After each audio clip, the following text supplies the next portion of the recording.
Salut à tous, c'est l'été, je me suis dit que c'était le bon moment pour sortir un nouvel épisode de Synesthésie. D'autant qu'avec un rythme d'une chronique par an, je suis à peu près sûr que vous risquez pas l'overdose. Et en plus, il assume d'être un branleur. Ah non, on va pas utiliser le gimmick de l'alter ego pour créer un dialogue factice et faciliter l'enchaînement logique des idées de la chronique quand même. Le plus triste, c'est quand même de se dire que t'as même pas un seul ami pour t'aider à tourner. Bon, ça aurait pu être pire. J'aurais pu parler avec un frigo. Hein? Guess what?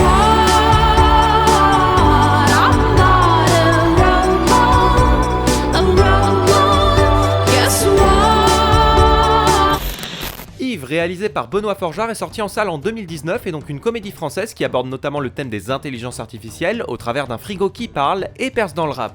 Ah mais c'est pour ça que tu parlais de frigo! C'est le second film du réalisateur après Gaz de France en 2007. Un frigo qui rappe! Alors oui, je sais, dit comme ça peut paraître complètement débile, mais vous allez voir que quand on remet cette information dans le contexte du scénario, ça a déjà un peu plus de sens.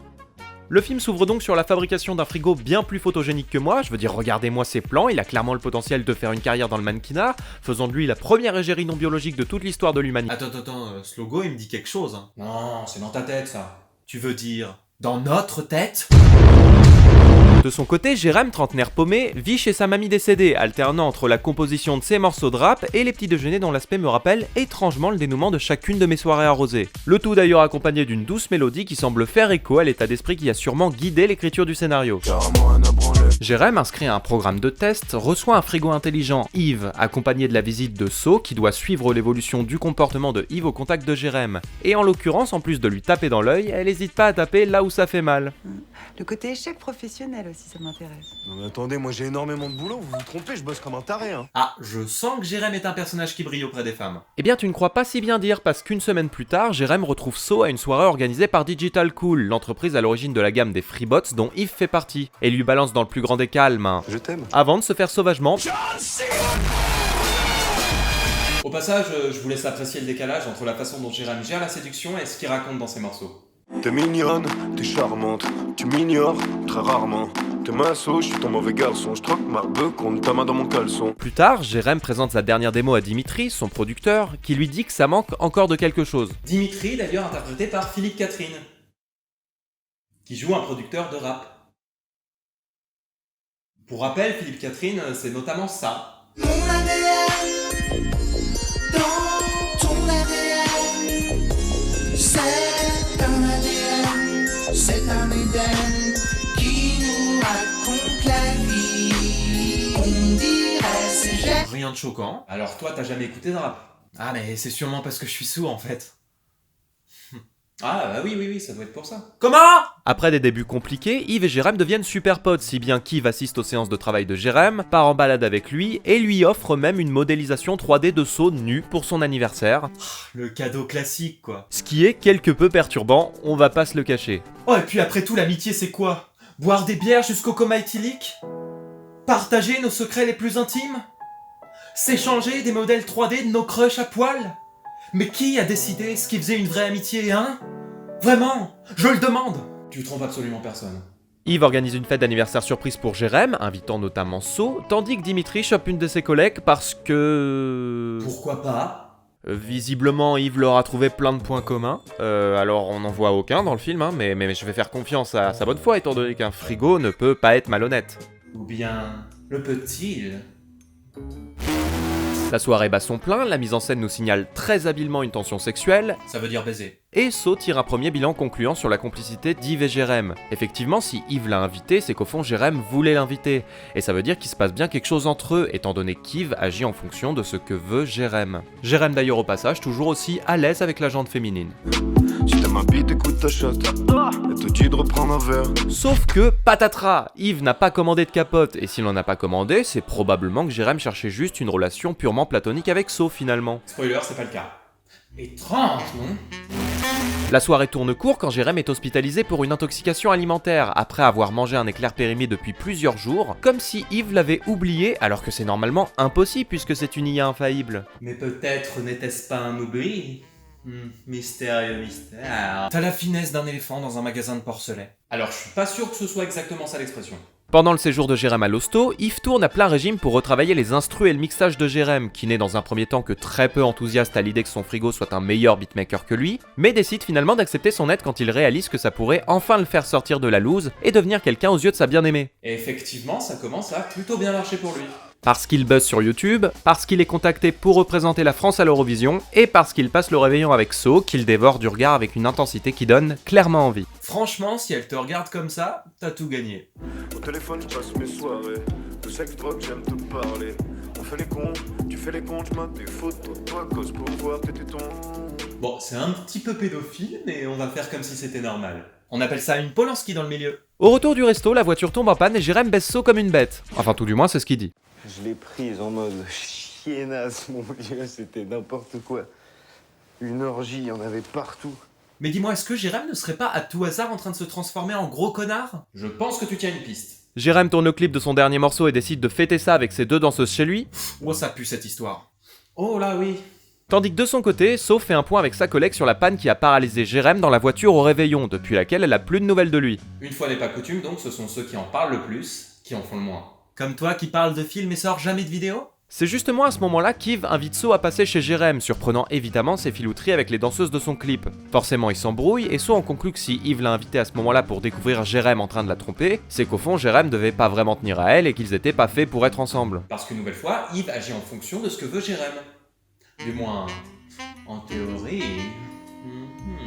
Tu tournes beaucoup trop autour du pot. Bon ok, certains d'entre vous l'auront peut-être déjà compris, mais Yves est amoureux de So tout comme Jérém, et c'est pour ça qu'il lui met des glaçons dans les roues. Et qu'il la modélise en 3D nu.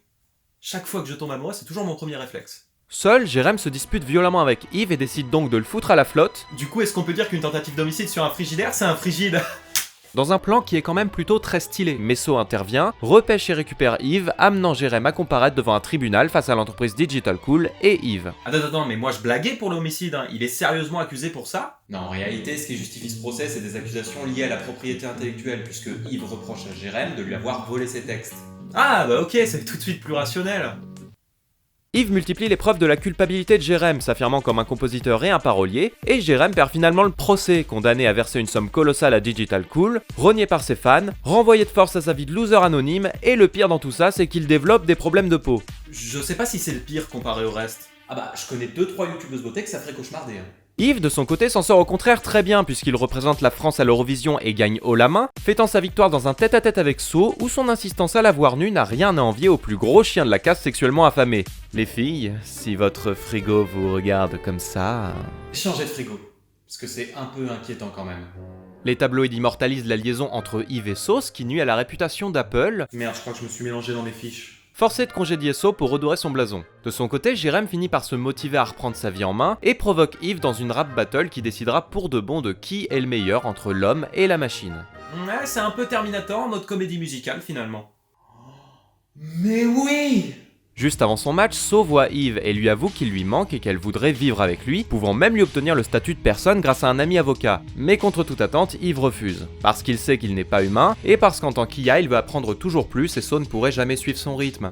Il lui rappelle que Jérém est un type bien, que c'est grâce à lui qu'il a évolué en une IA talentueuse, et surtout que si Yves a autant été obsédé par So, c'est bien parce qu'elle obsédait Jérém à la base. La joute verbale a lieu, Jérém entame les hostilités, et Yves perd, ou plutôt se laisse perdre puisqu'il ne réplique pas, et se pisse allégoriquement dessus. Bah, qu'est-ce qui se passe? Non, c'est rien, c'est juste que... c'est mon premier pipi allégorique dans un film. Dans l'épilogue, Yves et So ont fondé une association pour tous les appareils intelligents abandonnés, qu'ils recueillent dans le but de les replacer plus tard dans de bonnes familles, C'est vraiment littéralement la SPA des frigos et des sèche-linges. et Jérém leur rend visite, visiblement en bon terme avec Yves, et il finit par faire la vaisselle avec So, vaisselle qui dérape et se termine en plan à 3 avec Yves, le tout avec un king que du froid, et Yves qui jouit allégoriquement depuis son bac à glaçons. Mais alors comment ça se passe? Je veux dire, quand c'est du liquide et il se pisse dessus, mais si c'est à l'état solide, ça représente du sperme? Enfin, je veux dire, ça veut dire quoi d'un point de vue biologique? Est-ce que c'est vraiment la première question que tu te poses? Dans un souci d'éviter de vous proposer une chronique bien trop longue, j'ai volontairement éludé certains éléments dans mon résumé du film, et notamment par exemple le fait qu'Yves lance une mode des intelligences artificielles musicales, avec une participation à l'Eurovision d'un aspirateur portugais ou d'un groupe de sèche-linge allemand métalleux. Eh mais what the fuck? Eh les scénaristes, ils ont pris de la drogue ou quoi? LOL. Voilà, c'est exactement le genre de réaction pour lesquelles j'en ai pas parlé.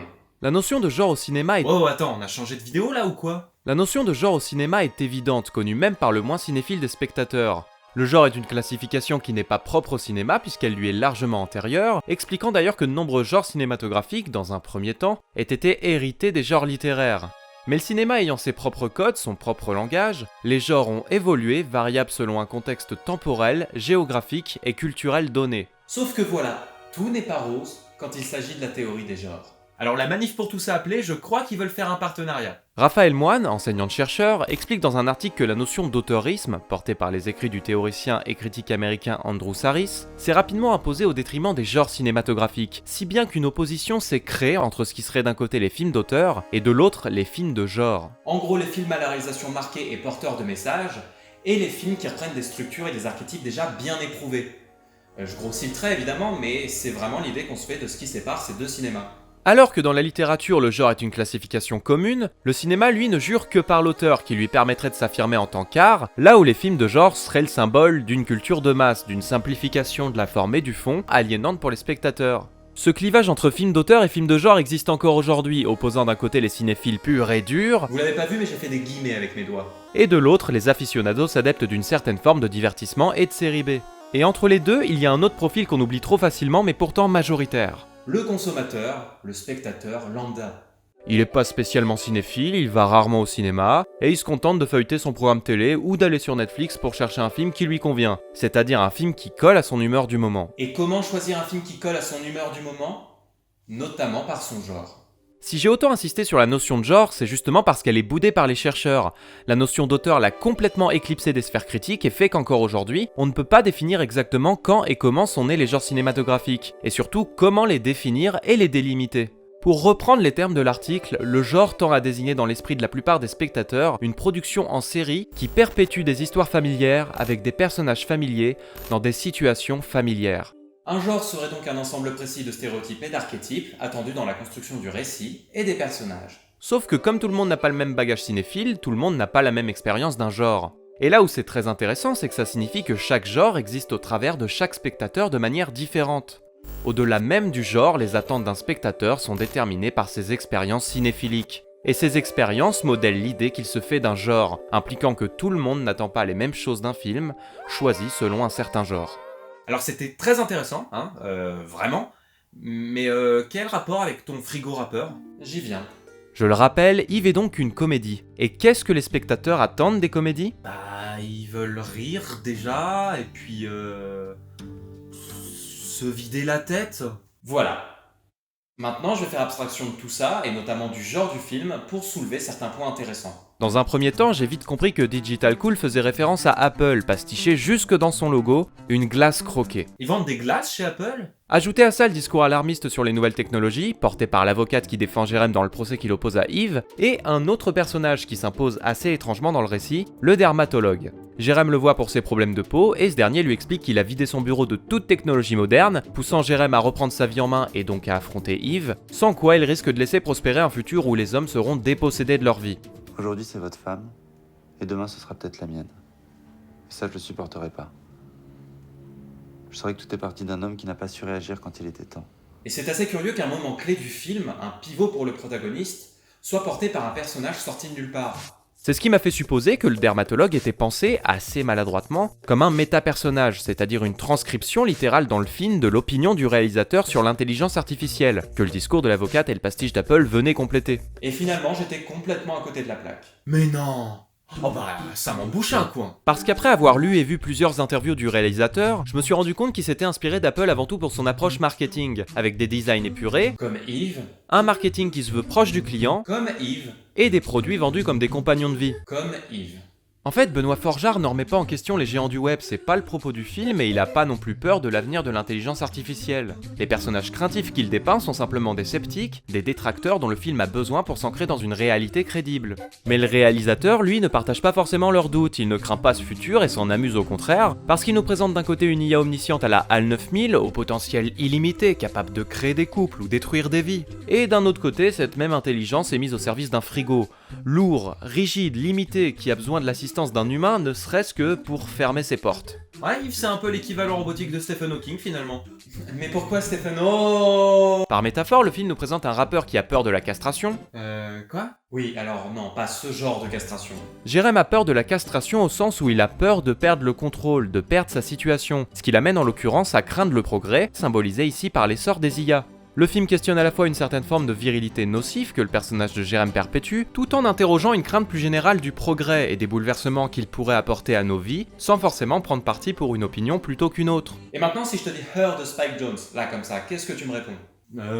Que c'est une romance entre un homme et une IA, que l'esthétique du film est assez marquée, et que ça se passe dans un futur pas précisément défini, ce qui participe à la poésie du film. Voilà, donc a priori ce film n'a rien à voir avec Yves. Et pourtant, si. Alors ok, dans Her, il n'y a que 2 protagonistes d'une histoire d'amour exclusive. Quoique exclusive pas vraiment, mais ceux qui ont vu le film comprennent ce que je veux dire. Alors Yves propose un triangle amoureux. Et puis surtout, l'entité est purement immatérielle et désincarnée dans Her, là où Yves démystifie l'IA en l'incarnant dans un bon vieux frigo des familles. Mais passé ces différences qui se justifient en partie par les tons et les genres des films, Vous voyez, on y revient. ces 2 œuvres sont finalement assez comparables, par leurs propos sur l'amour à l'ère de la technologie d'abord, et par leur romantisation de l'IA ensuite. Est-ce que je suis pas sûr que dans la réalité, une intelligence artificielle conçue pour commander tes courses puisse tomber amoureuse de ton crush? T'as vraiment perdu ton âme d'enfant. Et pourtant, malgré ce que ces 2 films partagent, l'un d'eux sera plus pris au sérieux que l'autre. Yves est une comédie par essence au ton léger, là où Her est une romance dramatique au ton forcément plus grave, rendant le film naturellement plus crédible dans sa volonté de transmettre des idées et d'aborder des sujets particuliers. Le drame est donc sûrement plus crédible aux yeux des spectateurs, mais pour autant pas plus légitime que la comédie. Benoît Forgeard l'a lui-même dit dans une interview, il n'aime pas faire de la comédie juste pour la comédie. Yves cache derrière son absurdité apparente une critique sociétale par la satire, au même titre que toutes les comédies abritent en leur sein des messages, des opinions ou des thématiques. Par exemple, les comédies de droite avec Christian Clavier et des personnages d'ethnie non blanche sont racistes. Ah bon? Et oui, parce que curieusement, rigoler non pas du racisme mais avec les racistes, sous couvert d'inclusivité et en appuyant bien sur des clichés qui confortent le public cible dans son intolérance, eh ben c'est pas Super Charlie. Yves c'est donc beaucoup de choses, mais aux yeux de ceux qui ne l'ont pas vu, c'est une comédie satirique avec un frigo qui parle et qui rappe. Un film condamné à être réduit à ce que son genre et son résumé laissent transparaître. D'un côté, il y a ceux qui voudront voir le film parce qu'ils s'attendent à une comédie bêtement stupide et absurde, et de l'autre, il y a ceux qui ne voudront pas voir le film parce qu'ils s'attendent à une comédie bêtement stupide et absurde. Attends, mais t'as pas dit 2 fois la même chose là? Dans les 2 cas, le spectateur s'attend à la même chose et se satisfait ou non de cette attente qu'il se fait du film en fonction de ses propres goûts. Et dans les 2 cas, c'est un raisonnement erroné. Ce que je vais dire peut paraître un peu paradoxal, Mais il est important de prendre les comédies au sérieux. Ça vous empêchera pas de rire ou de passer un bon moment, le but c'est pas de faire de l'analyse filmique pour postuler au cahier du cinéma, mais simplement de prendre du recul sur les films qu'on regarde en se rappelant qu'un film est toujours beaucoup plus complexe que les étiquettes qu'on lui colle veulent bien dire sur lui. Et ça vaut pour la comédie autant que pour les autres genres, parce qu'un film ne se résume pas à son genre. Oui mais quand même, un frigo qui parle. Alors bien sûr que certains genres permettent d'aborder certaines thématiques en particulier, parce qu'ils s'en sont faits au fil des années des fers de lance. Et bien sûr que certaines idées de mise en scène et de narration particulières sont plus attendues dans un genre qu'un autre. Mais rien ne prédestine définitivement un film à un schéma donné, parce qu'il appartient à un certain genre. Eh bah tu sais quoi? Tu m'as convaincu. ah ouais. Ouais, du coup j'ai regardé toute la filmographie de Quentin Dupieux et j'ai écrit un essai sur ce que j'en ai compris. Et comment ça s'appelle? Les pneus psychokinétiques à l'ère des bavures policières. Ok, tu sais quoi, il va vraiment falloir qu'on parle de ton interprétation des films.